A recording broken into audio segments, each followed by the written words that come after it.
صحیح حدیث کے اندر یہ روایت ملتی ہے کہ اللہ کے نبی صلی اللہ علیہ وسلم کی بیٹی حضرت فاطمہ حضرت علی سے ناراض ہو کر کسی بات پر چلی آئیں گھر.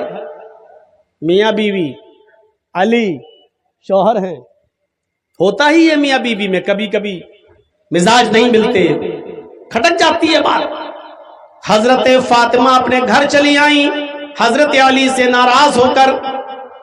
اللہ کے نبی صلی اللہ علیہ وسلم کی نظر پڑی بیٹی پر, سمجھ گئے بیٹی کچھ نہ مایوس ہے, اداس ہے. باپ نے اپنی بیٹی کا چہرہ پڑھ لیا, پوچھا بیٹی کیا بات ہے؟ رونے لگی. آپ نے ان کو سینے سے لگایا, فرمایا بیٹی مجھے بتاؤ کیا ہوا, تم میری لخت جگر ہو, میرے دل کا ٹکڑا ہو, کیا بات ہے؟ کہا ابو میں علی سے ناراض ہو کر چلی آئی. لیڈیز آئی ہیں نا, ماں بہنیں موجود ہیں نا جلسے میں, سنو. دن بھر فون کر کے اپنی لڑکیوں کو پہاڑے پڑھانے والی ہو, اپنے لڑکیوں کو شہ دینے والی ہو, ایسے گھر میں رہو. ارے ایسے کیسے تیری ساس ایسا کر سکتی ہے؟ ارے تیری نند ہوتی کون ہے تیرے معاملے میں دخل دینے والی؟ دن بھر موبائلوں پر اپنی بیٹیوں کو سبق پڑھانے والی ہو. سنو, اللہ کے نبی اپنی بیٹی سے کہہ رہے ہیں بیٹی کیوں؟ میں علی سے ناراض ہو کر چلی آئی. آپ نے یہ نہیں پوچھا کیا ہوا, کس بات پہ ناراض ہوئی, یہ نہیں کہا. یہاں وہ باپ اور ماں کیا جو اپنی بیٹی سے پوچھا اچھا کیا ہوا, اچھا بتا تو کیا کیا تیرے ساتھ تیرے شوہر نے, بتا تو, مارا ہے, کیا کیا تیرے ساتھ؟ اللہ کے نبی کچھ نہیں پوچھ رہے, اللہ کی قسم کچھ نہیں پوچھ رہے. بیٹی ناراض ہو کر آئی, بیٹی نے بس اتنا کہا اللہ کے نبی سے میں علی سے ناراض ہو کے آئی ہوں ابو. آپ نے یہ نہیں پوچھا ناراضگی کس بات پر ہوئی, یہ نہیں کہا غلطی تیری کہ اس کی, کچھ نہیں. آپ اپنی بیٹی کے پاس بیٹھے تھے, اٹھ گئے, کھڑے ہو گئے, اور کھڑے ہونے کے بعد فرمایا میری بیٹی اسی وقت سامان اٹھاؤ اور علی کے گھر واپس جاؤ, اسی وقت تم اپنے شوہر کے گھر میں واپس جاؤ. ابو میں نہیں جاؤں گی. فرمایا بیٹی سن لو, اگر تم علی کے گھر اس وقت واپس نہیں گئی اور میرے گھر میں تیرا انتقال ہو گیا, میرے گھر میں اگر تم مر گئی, میرے گھر میں اگر تمہاری روح قبض ہو گئی, تمہارا انتقال اگر میرے گھر پہ ہو گیا تو قسم ہے اس ذات کی جس کے قبضے میں محمد کی جان تیرے باپ کی جان ہے, اگر میرے گھر میں تیرا انتقال ہو گیا تو تیرا باپ محمد تیرا جنازہ نہیں پڑھا, تیرا باپ محمد تیرا جنازہ نہیں پڑھائے گا. اسی وقت اٹھو اور چلی جاؤ. یہ ہوتے ہیں گھر بنانے کے طریقے. حجنے سن رہی ہیں نا, یہ گھر کی عورتیں زیادہ بگھیڑے کرتی ہیں, یہی گھر زیادہ بگڑواتی ہیں. سیریل دیکھ رہی ہیں نا, ساس بھی کبھی بہو تھی, پاکستانی ڈرامے گھروں میں دیکھے جا رہے ہیں. وہی چیزیں اپنے گھروں میں اپنی بیٹیوں کو ان کے سسرال میں جانے کے بعد بتائے جا رہے ہیں اور پڑھائے جا رہے ہیں. اللہ کے نبی نے فرمایا بیٹی اٹھو, اسی وقت جاؤ, اگر تمہارا انتقال ہو گیا میرے گھر میں تو یاد رکھنا محمد تمہارا جنازہ نہیں پڑھائے گا.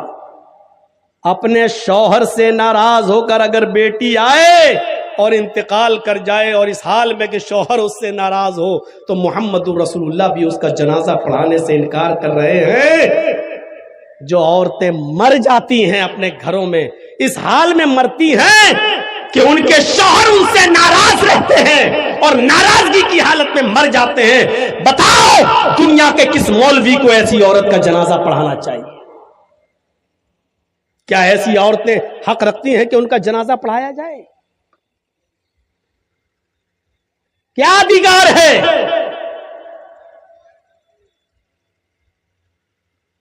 غلطی بھی نہیں پوچھ رہے ہیں. جاؤ پہلے گھر جاؤ, گھر پہنچو, میں آؤں گا, دونوں کی گفتگو سنوں گا, جس کی غلطی ہوگی اس کو سمجھا دوں گا, لیکن ابھی گھر جاؤ. یہاں کیا ہوتا ہے, اچھا بیٹی بیٹھ جا, اب ناک نہ رگڑوا دوں تو کہنا اس کے باپ کو بھی بلاؤں گا, اس کے بھائی کو بھی بلاؤں, اور جو لوگ 4 آدمی بیچ میں پڑھے تھے ان کو بھی بلاؤں گا. تم آئے تھے رشتہ لینے کے لیے, اور اپنے گھر کے 10 چکر نہ لگوا لے تب تک بیٹی کی ڈولی نہیں اٹھتی, تب تک بیٹی رخصت نہیں ہوگی گھر سے. شرم کرو بے غیرتو. لڑکیوں کے گھر اسی طریقے سے بگڑوائے جاتے ہیں, بیٹیوں کے گھر اسی طریقے سے بگڑوائے جاتے ہیں. ایمانداری کے ساتھ بتائیے, ایمانی رشتے سے جو ہمارے بھائی ہیں جنہوں نے کلمہ پڑھا, ان کے ساتھ ہمارا کیا سلوک ہونا چاہیے, کیا برتاؤ ہونا چاہیے, کیا معاملے ہونا چاہیے. اگر یہاں ہاتھ اٹھوائے جائیں آپ سے اور اسٹیج پر بیٹھے ہوئے سب سے, اگر ہاتھ اٹھوائے جائیں, بتاؤ ہے کوئی جو اپنے کسی مسلمان بھائی سے ایسا کوئی آدمی ہے جو ناراض نہ ہو, کسی سے اس کے تعلقات خراب نہ ہو, سب سے اس کی بول چال ہو, ایک آدمی بھی ایسا نہیں کہ جس سے اس کی رنجش ہو, دشمنی ہو؟ تو میں نہیں سمجھتا ہوں اس محفل میں کوئی ایک آدمی الا ماشاء اللہ جس کا ہاتھ اٹھے اور جو یہ کہہ سکے کہ میری کسی سے لڑائی نہیں ہے. اگر ہم اسٹیج پر بھی ہاتھ اٹھائیں تو اسٹیج پر بھی کوئی مولوی, خود مولوی جرجیس بھی ایسا نہیں نکلے گا میرے بھائیوں جو یہ کہہ سکے کہ میرا کسی سے کوئی لڑائی اور میری کسی سے کوئی دشمنی نہیں ہے. سب سے تعلقات ہونے کے باوجود ہم پھر بھی یہ کہنے پر مجبور ہو جائیں گے کہ اس سے دشمنی میں ضرور رکھتا ہوں جس نے مجھے جیل پہنچایا تھا. اس بات کا اعتراف کرنے میں مجھے کوئی برائی محسوس نہیں ہو رہی ہے. جو سچائی ہے وہ ہے. ہم بھی اس پیمانے میں پورے نہیں اتریں گے. اس حمام میں سب ننگے نظر آئیں گے. بہت آسان نہیں ہے کسی کی غلطی کو معاف کر دینا, بہت آسان نہیں ہے کسی بھائی کی غلطی کو معاف کر دینا. اور معاف کرنا یہ بہت بڑے دل گردے کا کام ہے. وہ حبار ابن اسود جس نے اونٹنی کو کچوکا لگایا اور حضرت زینب نیچے گر گئی, حمل تھا پیٹ میں, ساقط ہو گیا, حمل ضائع ہو گیا, اور اسی صدمے سے حضرت زینب انتقال کر گئی. اور جب مکہ فتح ہوا اور حبار ابن اسود سامنے آیا تو کہنے لگا کہ آپ نے سب کو معاف کیا, مجھے بھی معاف کر دو. آپ نے کہا تیرا جرم کیا ہے؟ کہا میں نے اونٹنی کو کچوکا لگایا, آپ کی بیٹی زینب حاملہ تھی, گر گئی, پیٹ میں حمل تھا, بچہ مر گیا, اسی صدمے سے آپ کی زینب بھی مدینے میں انتقال کر گئی. صدمہ وہی تھا. آپ نے کہا تو میری بیٹی زینب کا قاتل ہے؟ اس نے سر نیچے کر لیا. آپ نے کہا معافی مانگنے آیا ہے؟ اس نے کہا جی. آپ نے کہا حبار جا, میں نے تجھے بھی معاف کر دیا. اے حبار جا, میں نے تجھے بھی نظر انداز کر دیا, حالانکہ تو میری بیٹی کا قاتل ہے.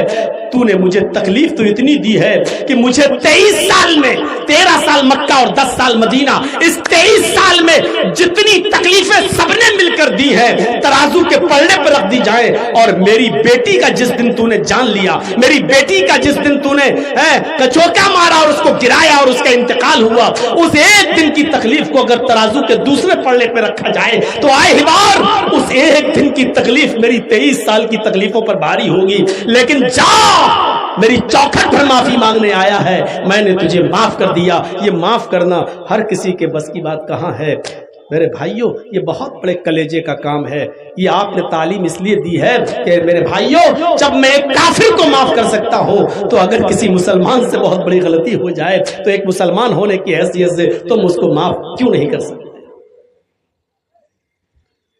کرو. اور بہتر انسان وہ ہے جو زندگی میں جلدی سے معافی تلافی کر کے اپنے معاملے کو حل کر لے. بڑی محنت کی تھی اللہ کے رسول نے یہ بھائی چارہ پیدا کرانے کے لیے, بڑی محنت کی تھی. آپ کو معلوم نہیں حالات کیا تھے عرب کے؟ ایک آدمی کی بکری دوسرے کے کھیت میں چلی گئی, دوسرے محلے میں, دوسرے گاؤں میں, دوسرے قبیلے میں, اور دوسرے قبیلے کے آدمی کے کھیت میں جا کے تھوڑی سی گھاس کھا لی. بس بکری ہے کھا لی, چلی گئی چلتے ہوئے دوسرے محلے میں, اور اس گاؤں میں جا کر دوسرے کے قبیلے میں گھاس کھا لی. وہ بکری کو پکڑ کے لایا اور اس آدمی کے پاس لا کر کہتا اپنی بکری پکڑ اور باندھ کے رکھ. میرے کھیت میں کیسے آئی؟ آج چھوڑ رہا ہوں لیکن آئندہ اس بکری کو باندھ کے رکھنا. یہ آدمی بھی تیش میں آ گیا. ارے بکری ہے چلی گئی تو کیا ہوا, تھوڑی سی گھاس کھا لی تو کیا ہوا ہے, تو اتنا غصہ ہو رہا ہے. اسی پہ تو میں ہو گئی بس. اس نے کہا سنبھال کے رکھ آئندہ نہ ہے. اس نے کہا بکری ہے چلی گئی تو کیا ہوا, کہا ایک تو میں سمجھانے آیا ہوں اوپر سے سینہ جوری کر رہا ہے. ارے تو کیا ہوا, کیا کر لے گا تو. بس بات بڑھی اور بڑھتے بڑھتے یہ قبیلوں کی جنگ ہو گئی, اس خاندان اس خاندان کی جنگ ہو گئی. میرے بھائیو زاد المعاد پڑھیے علامہ ابن قیم کی. یہ جنگ جب چلی دونوں قبیلوں کے درمیان تو یہ جنگ 27 سال تک چلتی رہی. کتنی اجڑ قوم تھی, کتنی خرافاتی قوم تھی یہ عرب کی قوم. اتنی سی بات پر جنگ چلی تو کتنے سال, 27 سال تک جنگ چلتی رہی. اور دونوں طرف سے مرنے والوں کی تعداد جب گنی گئی تو کتنے آدمی مر چکے تھے دونوں طرف سے 27 سال میں, 40,000. لیکن جنگ بند نہیں ہوئی. اتنی اجڑ قوم کو محمد رسول اللہ نے اپنے اعلیٰ اخلاق سے جب بھائی بھائی بنایا تو یہ حال پیدا ہو گیا. ایسی اجڑ اور ایسی خرافاتی قوم کے اندر جب بھائی چارہ پیدا کیا تو ایسا بھائی چارہ پیدا کر دیا کہ جنگ یرموک کے اندر 3 صحابی زخمی پڑے ہیں, اٹھنے کی طاقت نہیں ہے, لڑتے لڑتے زخمی ہو گئے. ایک صحابی پانی کا پیالہ لے کر ایک کے پاس جاتا ہے, اپنے بھائی کو اٹھاتا ہے, میرے بھائی پانی پی لو. جیسے ہی پانی کا پیالہ اس کے ہونٹوں تک جاتا ہے, دوسرا صحابی جو زخمی ہے وہ چیختے ہیں ارے تھوڑا سا پانی اگر بچ جائے تو مجھے بھی پلا دینا, میں بھی پیاسا ہوں. اس پیاسے صحابی نے, اس زخمی نے جب سنا کہ میرا بھائی جو زخمی پڑا ہے وہ بھی پیاسا ہے, اس نے پانی ہٹا دیا, پانی چھوڑ دیا, اپنے بھائی سے کہا اس بھائی کو زخمی کو پہلے پانی پلاؤ, شاید وہ مجھ سے بھی زیادہ پیاسا ہے. یہ آدمی اس آدمی کے پاس پانی کا پیالہ لے کر جاتا ہے, اس کے ہونٹوں پر پانی رکھتا ہے کہ تیسرا چیختا ہے میں بھی پیاسا ہوں, اگر پانی بچ جائے تو مجھے پانی دے دینا. اس دوسرے نے بھی ریفر کر دیا تیسرے کی طرف, وہ مجھ سے بھی زیادہ پیاسا نظر آتا ہے, میں نہیں پیوں گا, اس کو پلا دو. یہ آدمی اس تیسرے کے پاس جاتا ہے, اس کو زمین سے اٹھا کر اپنے سینے سے لگاتا ہے, پانی کا برتن اس کے ہونٹ تک لے جاتا ہے, لیکن دیکھتا ہے کہ اس کی جان جعفری کے سپرد ہو گئی. یہ آدمی انتقال کر گیا. اس نے اس آدمی کو زمین پر لٹایا, لوٹ کر دوسرے کے پاس آیا, کیا دیکھتا ہے کہ دوسرا بھی اب پانی پینے کی پوزیشن میں نہیں ہے. وہ لوٹ کر پھر پہلے کے پاس آیا جہاں سے پانی پلانا شروع کرنا چاہتا تھا. جب وہ لوٹ کر پہلے کے پاس آیا تو کیا دیکھتا ہے کہ پہلا آدمی بھی اپنی جان جعفری کے سپرد کر چکا, وہ بھی انتقال کر گئے, وہ بھی شہید. میرے پیارے ساتھیوں, ابھی تینوں پیاسے تھے, تینوں پانی مانگ رہے تھے. اس نے کہا اس کو پلاؤ, وہ مجھ سے زیادہ پیاسا. اس کو پلانے گئے, اس نے کہا اس کو پلاؤ, وہ مجھ سے زیادہ پیاسا. اس کے پاس پہنچے تو اس کا انتقال, دوسرے کے پاس آیا تو دیکھا دوسرا بھی انتقال کر گیا. پھر پہلے کے پاس آیا تو پہلا بھی انتقال کر گیا. جو قوم بکری کے گھاس کھا لینے کی وجہ سے 27 سال تک لڑتی ہو, اس قوم کی حیوانیت اور جانوریت کو مٹا کر اللہ کے نبی نے ایسا بھائی بھائی بنا دیا کہ جو لوگ 40 ہزار آدمیوں کے مرنے کے بعد بھی جنگ بند نہیں کرتے تھے, وہ ایک دوسرے کے لیے اپنی جان دینے والے بن گئے, ایک دوسرے کے لیے اپنی جان نچھاور کرنے والے بن گئے. اسی منظر کو قرآن نے یوں بیان کیا, وَذْكُرُوا نِعْمَتَ اللَّهِ عَلَيْكُمْ إِذْ كُنْتُمْ أَعْدَاءً فَأَلَّفَ بَيْنَ قُلُوبِكُمْ فَأَصْبَحْتُمْ بِنِعْمَتِهِ إِخْوَانًا. اور لوگوں, تم اللہ کی اس نعمت کو یاد کرو جو اس نے تمہارے اوپر کی ہے، تم اللہ کی اس نعمت کو یاد کرو جو اس نے تمہارے اوپر برسائی ہے۔ تم آپس میں ایک دوسرے کے دشمن تھے، تم آپس میں ایک دوسرے کے حریف تھے، فَأَلَّفَ بَيْنَ قُلُوبِكُمْ، اللہ نے تمہارے دلوں میں محبت پیدا کر دی، فَأَصْبَحْتُمْ بِنِعْمَتِهِ إِخْوَانًا، تو تم میری نعمت محمد رسول اللہ کی تعلیم کی وجہ سے فَأَلَّفَ بَيْنَ قُلُوبِكُمْ فَأَصْبَحْتُمْ بِنِعْمَتِهِ إِخْوَانًا، آپس میں بھائی بھائی ہو گئے۔ ایک دوسرے کے دشمن تھے تم جانو کے، اب ایک دوسرے کے لیے تم اپنی جان دینے والے بن گئے۔ یہ بھائی چارہ ہوتا ہے۔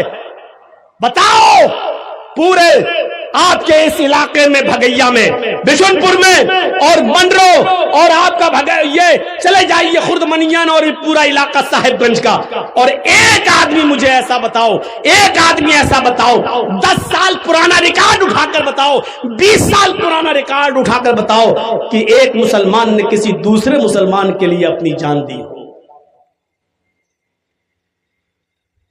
کسی ایک مسلمان نے دوسرے کے لیے اپنی جان نچھاور کی ہو، ایسا کوئی ایک مثال پیش کر کے دکھاؤ۔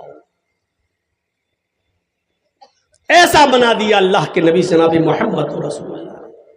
وَاذْكُرُوا نِعْمَةَ اللَّهِ عَلَيْكُمْ إِذْ كُنْتُمْ أَعْدَاءً، یاد کرو اللہ کی اس نعمت کو جو اس نے تمہارے اوپر کی ہے۔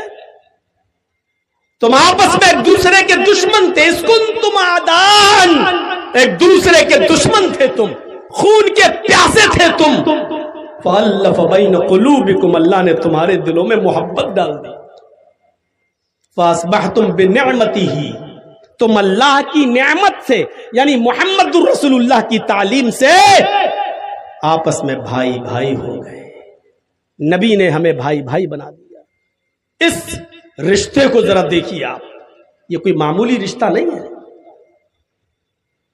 یہ کوئی معمولی رشتہ نہیں ہے۔ آپ اس بات کا اندازہ لگائیں گے؟ سنیے، اچھا ٹھیک ہے، موقع ملا تو اس کو لاسٹ میں وہ ٹچ کروں گا۔ سنیے میرے بھائیوں، کس طریقے سے بھائی چارہ پیدا کر دیا۔ جنگ یرموک کا منظر آپ کے سامنے ہے۔ مسلمان تو وہ ہوتا ہے جو اپنے لیے جو چیز پسند کرے وہ اپنے بھائی کے لیے بھی وہی چیز پسند کرے۔ کریں گے؟ حافظ شمس الدین ذہبی نے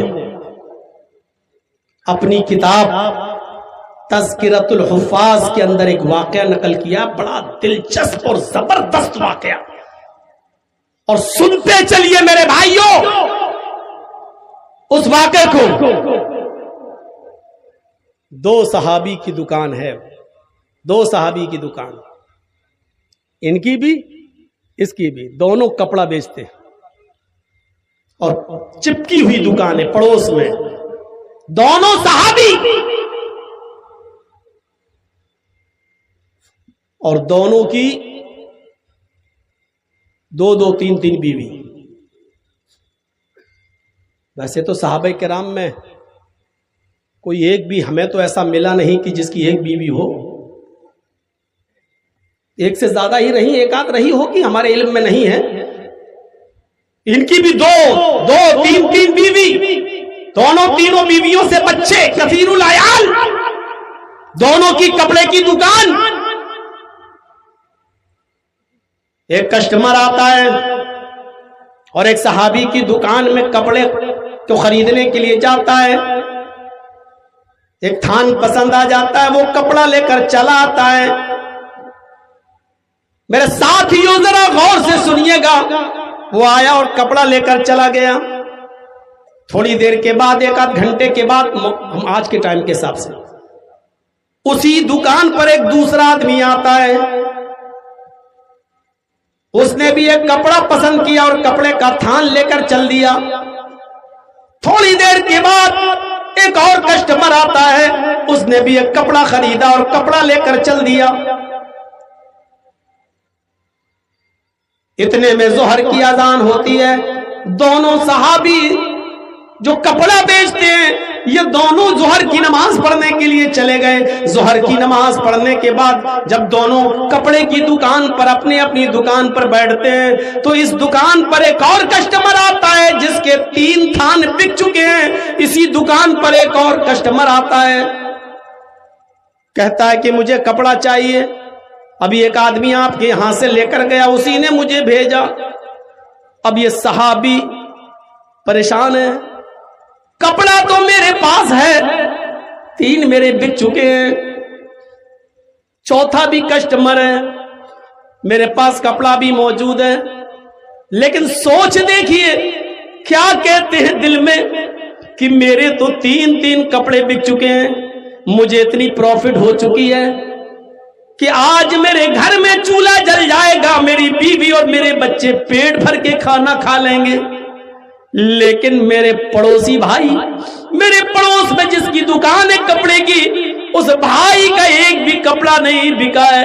صبح سے کوئی کسٹمر اس کے پاس نہیں آیا ہے, اس کی بھی بیوی ہے, اس کے بھی بچے ہیں, اس کے گھر میں بھی تو چولہا جلنا چاہیے, اس کے گھر میں بھی تو کھانا پکنا چاہیے. اس صحابی نے اس کسٹمر سے کہہ دیا کہ جو کپڑا تم خریدنے آئے ہو وہ میرے پاس اب نہیں ہے, اس سے بھی اچھا کپڑا تمہیں میرے پڑوسی کی دکان پہ مل جائے گا, تم چلے جاؤ, یہ بھی اچھا ہے. میری دکان سمجھو, وہ میرا بھائی ہے بیچنے والا, آپ کو اس سے بھی اچھا کپڑا وہاں مل جائے گا. اور اس نے اس کسٹمر کو پڑوسی کی دکان پر بھیج دیا. اس آدمی نے اس کپڑے کو وہاں سے لے کر چلا گیا, اس نے بھی بیچ دیا. میرے بھائیوں, اس زمانے میں بھی کپڑوں کی دکانیں قریب قریب ہوا کرتی تھی, لیکن کمپٹیشن کا دور نہیں تھا کہ ہم زیادہ بیچیں کہ تو زیادہ بیچے. وہاں دور یہ تھا کہ اگر تیرے 2 کپڑے بک گئے, میرے 2 کپڑے بک گئے, تو میرے بھائی کا بھی بیچنا چاہیے, اس کے گھر میں بھی چولہا جلنا چاہیے. میرے بھائیوں, یہی تعلیم دی تھی جناب محمد رسول اللہ صلی اللہ علیہ وسلم نے. یہاں بے ایمانوں نے یہ چکر بنا لیا. مولانا صاحب, میرے پڑوس میں بھی کپڑے کی دکان کھل گئی, سارے کسٹمر میرے وہاں بھاگ گئے.